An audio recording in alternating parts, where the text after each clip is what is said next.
Assalamualaikum warahmatullahi wabarakatuh. Alhamdulillahirrabbilalamin. Wassalatu wassalamu ala rasulillah wa ala alihi wa sahbihi ajma'in. Amma ba'du.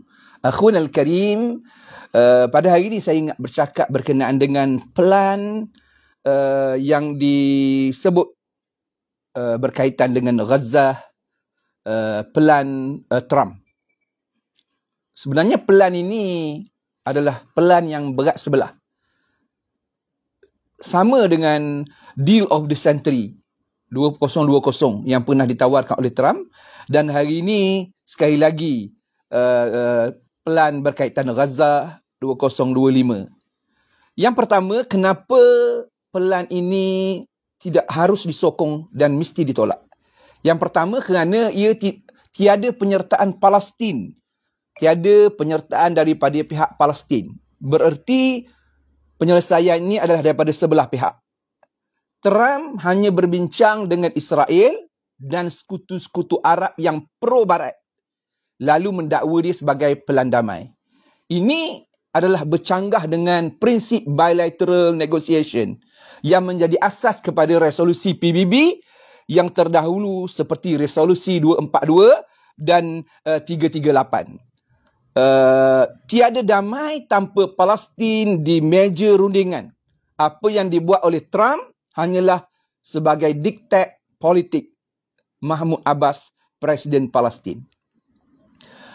Perjanjian ini ataupun kita katakan penyelesaian ini hanya memihak kepada Israel. Pada asasnya, legitimasi terhadap pendudukan Israel menjadi punca kepada penyelesaian ini.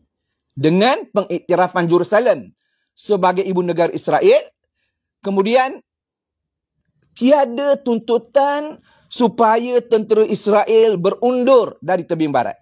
Yang ketiga, tuntutan dimilitarisasi Gaza tanpa jaminan keselamatan kepada rakyat Palestin.